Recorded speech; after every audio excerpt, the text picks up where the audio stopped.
جمعیت علماء اسلام کے حوالے سے کہ جمعیت علماء اسلام کی کیا خدمات ہیں، تعارف اور اس وقت جو حالات ہیں، اور خصوصاً مولانا صاحب کے متعلق اور جمعیت علماء اسلام کے متعلق جو لوگوں کے شبہات ہیں، خیالات ہیں، اعتراضات ہیں، اس کے متعلق ہم اپنے ساتھیوں کو آگاہی دیں تاکہ جو علماء کا ساتھ ہے وہ اور مضبوط ہو۔ جب علماء کے ساتھ ہوں گے، ان پر اعتماد کریں گے تو انشاءاللہ پھر برکتیں ہوں گے۔ جب علماء پر اعتمادی کریں گے تو حالات ایسے ہوں گے جیسے آج ہیں۔ اس کا نتیجہ یہ ہے، اب ایک بھی اگر عالم دین اسمبلی میں ہے، چاہے وہ صوبائی میں ہے چاہے وہ قومی میں ہے، تو قانون کوئی بھی، چاہے چونکہ ہماری یہاں پر جمہوریت ہے اور اس میں قانون جو بنتا ہے اکثریت کی بنیاد پہ وہ پاس ہو جاتا ہے، لیکن کم از کم وہاں پہ احتجاج ہوتا ہے اور ان کو ڈر ہوتا ہے کہ یہ آواز اٹھائیں گے اور سوچتے ہیں کئی بار کہ یہ قانون ہم چھیڑنے لگے ہیں یا بنانے لگے ہیں تو کیا اس کا ریاکشن کا ہوگا، جو یہاں پہ علماء موجود ہیں ان کا۔ تو یہی وجہ ہے کہ آج یہاں پاکستان کے اندر دینی مدارس، مساجد اور علماء کی جو قدر ہے وہ پوری دنیا میں کسی ملک میں نہیں۔ ہمارا مرکز مکہ اور مدینہ ہے، لیکن وہاں پر آپ نے دیکھا ہوگا، میں نے بھی دیکھا، کوئی عالم دین وہ علن اعلان اور آزادانہ گفتگو نہیں کر سکتا۔ جو ان کو پیچھے سے آرڈر آئے گا وہ گفتگو کرے گا، لیکن آپ کے علماء ممبر پر بیٹھ کر حق بیان کرتے ہیں۔ کبھی سوچا ہے یہ کیوں کرتے ہیں؟ یہ جمعیت علماء اسلام کی برکت ہے۔ حضرت مفتی تقی عثمانی صاحب دامت برکاتہ اللہ علیہ، ان کے متعلق غالباً بنگلہ دیش میں گئے تو وہاں پر جو علماء تھے، مفتی صاحب کا بڑا نام ہے اور پوری دنیا میں اللہ تعالیٰ نے ان کو، وہ ایک حجت ہے، دلیل ہے، اللہ تعالیٰ نے یہ ان کو قدر دی، ان کی محنت ہے۔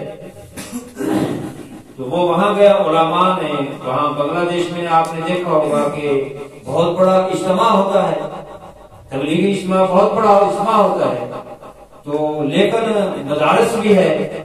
انہوں نے کہا کہ جو پاکستان کے اندر رونق ہے دین کی اور علماء کی ہے وہ یہاں ہمیں نظر نہیں آتی، حالانکہ ہمارے یہاں بھی بڑا مدارس کا کام ہے۔ تو حضرت مفتی تقی عثمانی صاحب نے جو فرمایا ہے وہ آج ہمیں سوچنے کے قابل ہے، ہم سوچیں اس بارے۔ مفتی صاحب نے فرمایا کہ تمہارے پاس مولانا فضل الرحمان نہیں ہے، ہمارے پاس ہے۔ یہی وجہ ہے کہ علماء کی عزت ہے، مدارس کی عزت ہے، مساجد کی عزت ہے اور اس کی توقیر ہے۔ تو یہ جمعیت علماء اسلام کی برکت ہے جو ہم سمجھتے نہیں ہیں۔ آپ پوری دنیا کا مطالعہ کریں، دنیا کے ملکوں کا مطالعہ کریں، اس میں سوچیں، فکر کریں، آپ کو تب پتہ چلے گا کہ یہ پاکستان کے اندر جو یہ رونق آ رہی ہے۔ اور کوئی بھی اگر ملک کے خلاف سازش کرتا ہے، ابھی میں کلپ سن رہا تھا اکوڑا کھٹک میں جو مدرسہ، اس کے خلاف سازش ہونے لگی، تو حضرت مولانا فضل الرحمان خود اس میں فرما رہے ہیں کہ میں خود اس کے لیے، جب مجھے پتا چلا تو میں خود نکلا اور اس سازش کو ناکام کیا کہ یہ مدرسے کے خلاف سازش ہو رہی ہے۔ تو وہ بلا تفریق وہ پورے، وہ صرف اور صرف اس لحاظ سے کام کرتے ہیں کہ مسلمان، وہ چاہے بریلوی ہو، اہل حدیث ہو، دیوبندی ہو، وہ کسی مسلک کا ہو، کسی جماعت کا مدرسہ، وہ سب کے لیے کام کرتے ہیں۔ ان کا دل اللہ تعالیٰ نے سینہ بہت کشادہ کیا ہے، اس لیے ہمیں علماء پر اعتماد کرنا ہے، سمجھنا ہے۔ انہی باتوں کو سمجھانے کے لیے ہم نے آج یہ پروگرام منعقد کیا ہے تاکہ علماء کا ساتھ دیں۔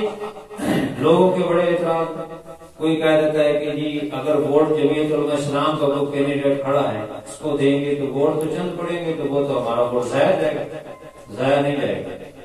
یہ انشاءاللہ علماء جو بیان کریں گے وہ بتائیں۔ ایک ووٹ دیا ہوا بھی ضائع، جیسے میں نے پہلے عرض کیا کہ انبیاء کرام قیامت کے دن ان کے ساتھ بعض انبیاء کے ساتھ چند امتی ہوں گے، تو وہ کامیاب ہیں، 100% نہیں، 1000% کامیاب ہے، کیونکہ انہوں نے محنت کی، ہمارے ذمہ محنت ہے۔ تو بہرحال ہمارے مہمان جو ہمارے درمیان یہاں پہلی دفعہ تشریف لائے ہیں مولانا قدرت اللہ صاحب، میں ان سے درخواست کرتا ہوں کہ وہ اپنا خطاب فرمائیں۔ مولانا قدرت اللہ صاحب۔